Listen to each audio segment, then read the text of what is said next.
Buenas tardes, doctores. En esta oportunidad el tema a exponer es antitusígenos en pediatría, sobre la evidencia que existe de utilizarlos de manera segura o no. Mi nombre es Sheila Martínez Vilches, médico residente de pediatría del segundo año en el Hospital Nacional Daniel Alcides Carrión. Como primer punto, los objetivos de esta charla van a ser conocer cuál va a ser la fisiopatología de la tos para con ello poder explicar bien a los padres o a la población sobre su uso adecuado o inadecuado de los mismos, cuáles van a ser los principales medicamentos antitusígenos que existen a nivel tanto de venta con receta médica y sin receta médica, cuáles van a ser las indicaciones correctas o la prescripción correcta de medicamentos y cuáles van a ser los antitusígenos contraindicados, sobre todo en la población pediátrica. Como primer punto tenemos que definir qué significa o qué es tos. La tos, pues como tal, va a ser un mecanismo, va a ser un síntoma muy frecuente que va a ser un motivo de consulta muy común a nivel de pediatría y que la etiología va a variar de acuerdo a si se trata de un adulto o un paciente pediátrico y este pues va a depender de la edad. Generalmente la población consulta por una tos de carácter agudo. Esta predomina generalmente en la edad escolar, generalmente va a ser parte del 5 al 10% de consultas en niños de 6 a 12 años y va a tener un impacto negativo en el sueño, la actividad diaria y la calidad de vida del niño y sus padres. Como tal, se va a definir como aquel reflejo fisiológico completo que consiste en una expiración violenta, va a ser un mecanismo defensivo que nos va a permitir liberar secreciones respiratorias, proteger las vías aéreas de un material extraño o alguna sustancia irritante que pueda estar generando algún efecto sobre ello, vencer el broncoespasmo y subsanar patologías en la vía aérea.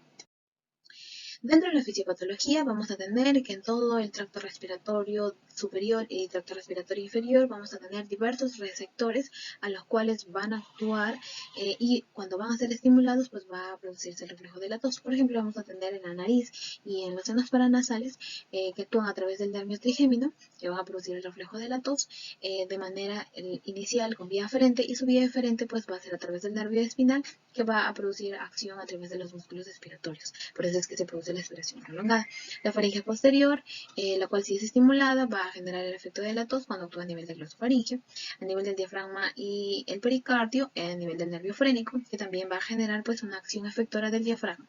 Y otros, como por ejemplo el canal auditivo, el tímpano, la tráquea, el bronquio, el esófago, el estómago, la pleura, que van a actuar a nivel del nervio vago como receptores y como efectores la laringe, la tráquea y el bronquio, produciendo pues el efecto de expiración o extrusión de alguna sustancia que nos esté generando este reflejo.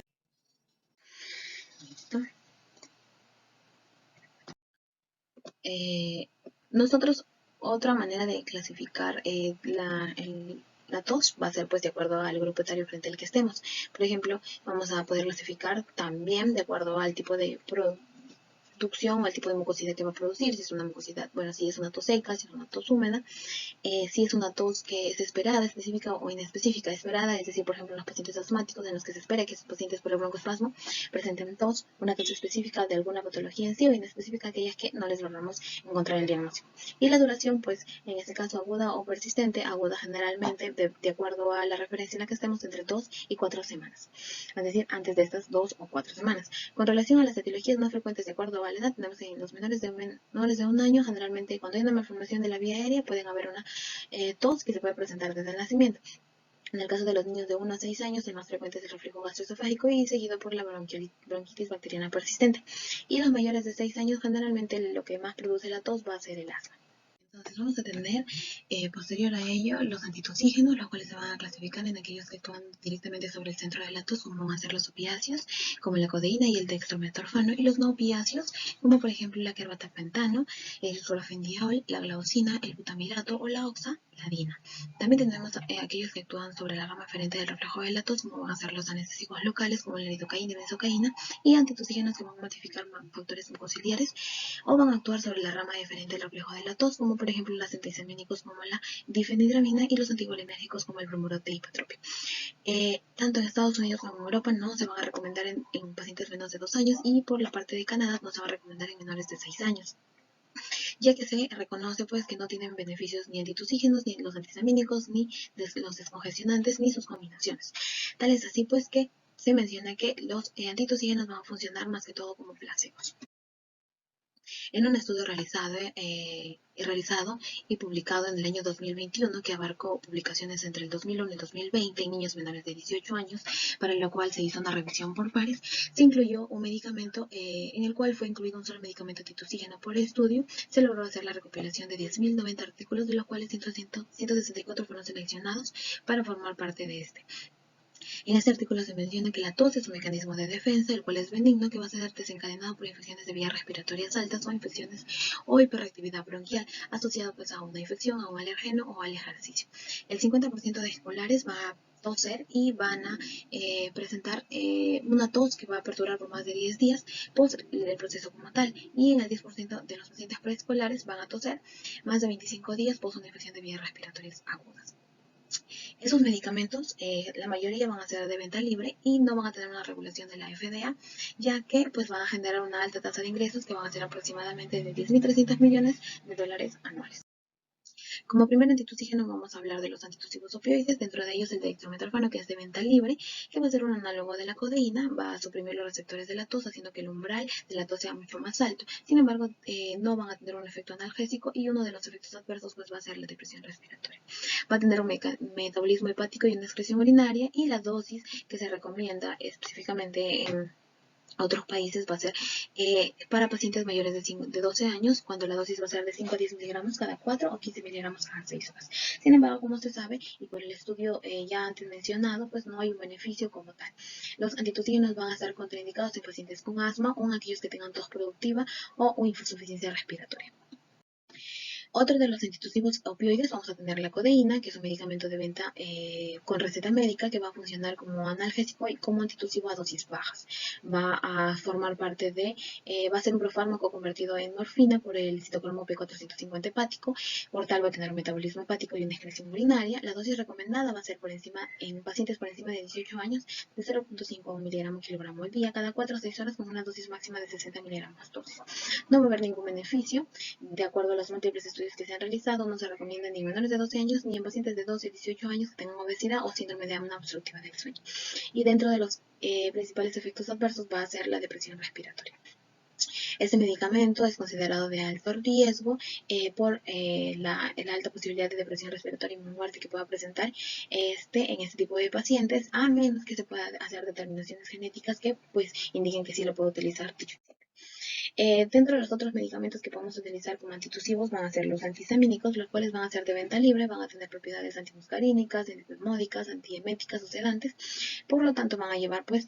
conjunto a un efecto antitusígeno. Sin embargo, se menciona pues que no va a haber beneficios sobre la frecuencia o intensidad de la tos o la calidad del sueño, y además que van a tener efectos adversos sobre los pacientes, como por ejemplo taquicardia, alucinaciones, somnolencia, agitación y convulsión.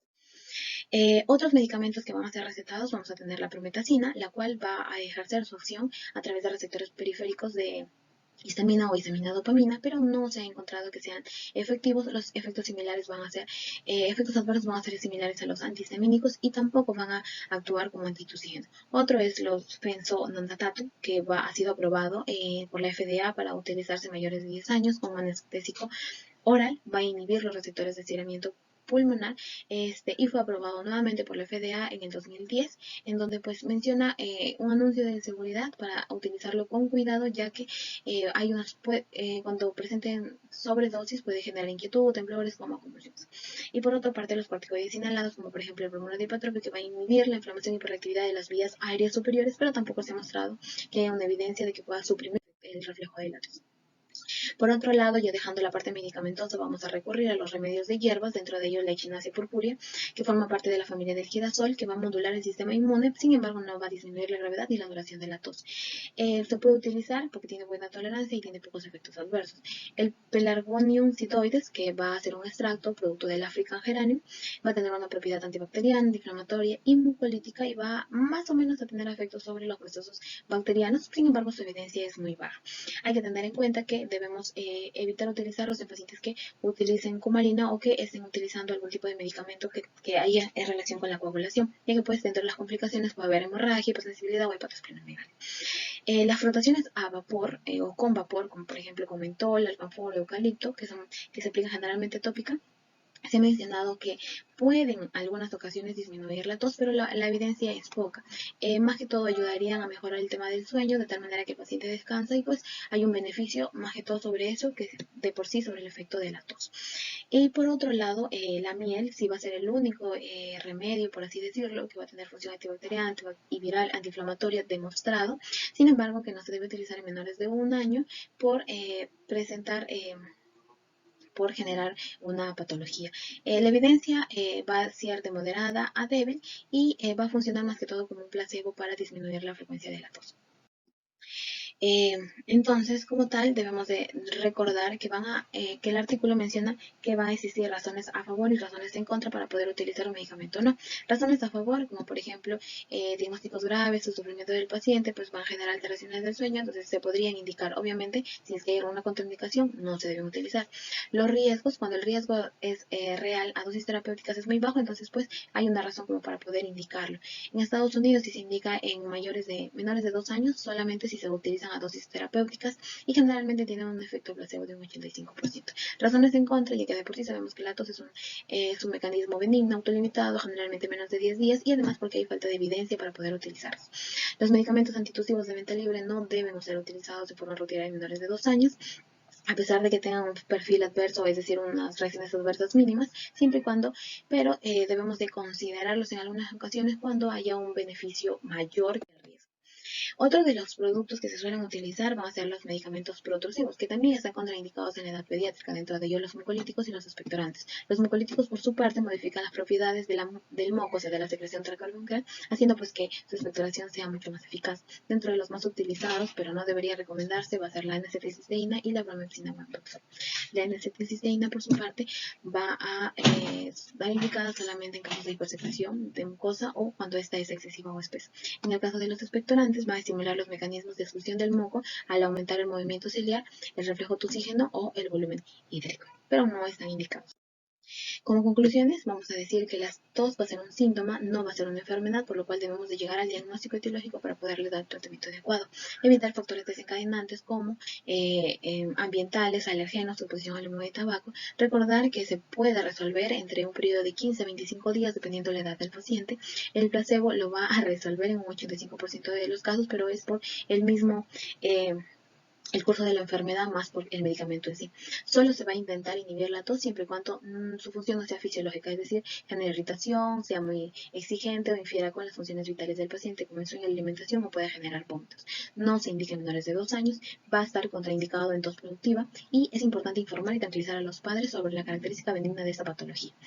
No existe una evidencia que justifique utilizar cualquier antitusígeno, antihistamínico, mucolítico o descongestionante en pacientes que presenten tos. Y por último, no se debe recomendar utilizar, por ejemplo, las diversas asociaciones, como por ejemplo expectorantes, antitusivos, expectorantes antihistamínicos, mucolíticos, antitusivos, porque van a tener efectos adversos que se van a sumar o efectos contradictorios que van a generar pues más daño a nuestros pacientes.